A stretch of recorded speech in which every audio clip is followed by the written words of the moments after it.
Ecco la traduzione in inglese del testo che hai fornito. You're on a dating app, swiping away, and finally, you've matched with someone cute.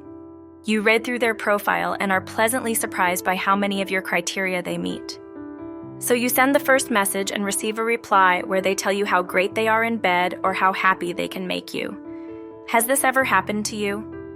There's a particular type of narcissism called sexual narcissism, which could be the cause of some of these awkward situations. Sexual narcissism, as defined by Medical News Today, occurs when a person has an unrealistic view of their own sexuality. Sexual narcissists may not be identified by the classic signs of narcissism, but can be just as damaging to a relationship.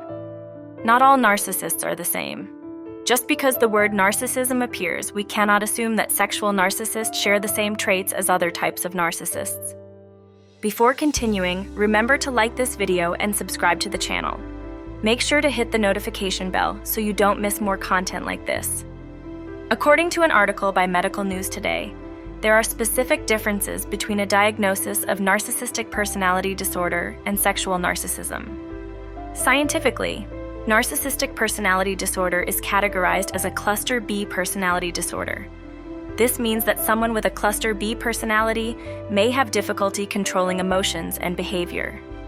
On the other hand, the article explains that sexual narcissism is not a personality disorder, nor a mental health condition. Therefore, someone considered a sexual narcissist doesn't actually have a medical condition, which means they are simply selfish when it comes to their sexual needs, without further explanations. This implies that we cannot assume that a sexual narcissist has narcissistic personality disorder, nor can we assume that someone with such a disorder is a sexual narcissist. The most common and probably easiest way to spot the signs of a sexual narcissist comes directly from its definition. Sexual narcissism involves an unrealistic view of one's own sexuality. Think of Mineta from My Hero Academia, who talks and thinks about women, their bodies, and intimacy with them. Listening to him, you might think he's a ladies' man, but you'd be wrong. He's often rejected due to his creepy and, dare I say, disrespectful approach. Sexual narcissism in real life is similar. Those who exhibit these traits believe they are the best in bed or in romantic situations, more than they actually are.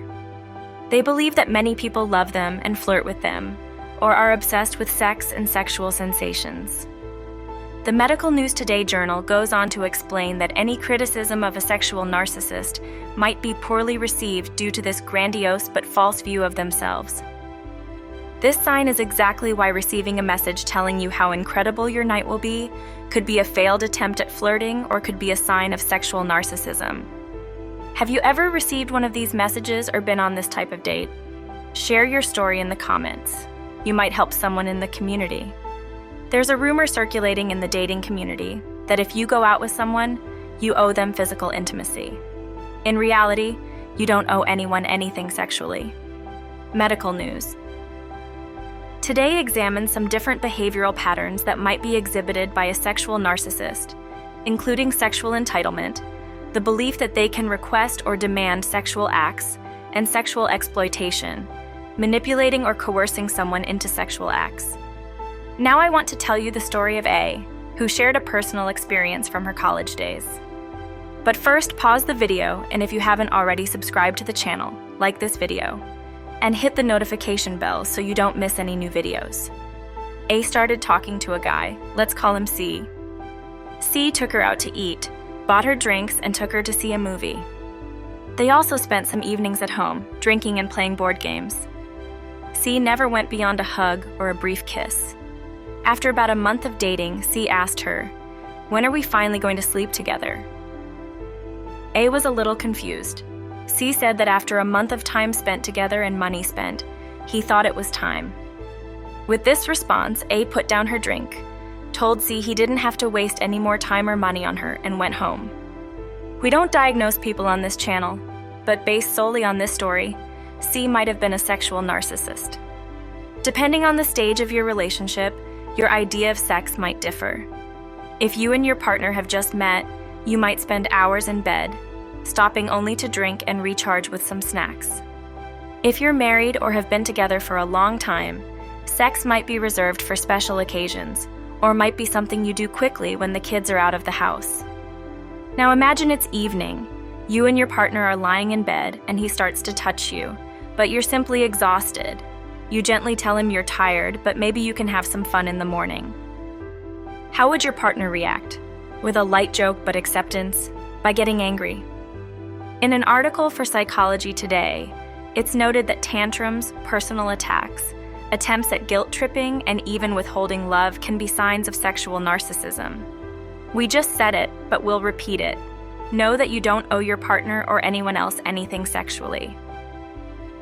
Consent is always necessary. If you don't consent and the other person reacts negatively, this is not a healthy reaction. The dating world can be scary at times, but finding a sexual partner who suits you can be an incredible feeling. As the saying goes, sometimes we may have to kiss a few frogs or sexual narcissists before we find our prince or princess. We've reached the end of this video. See you in the next one.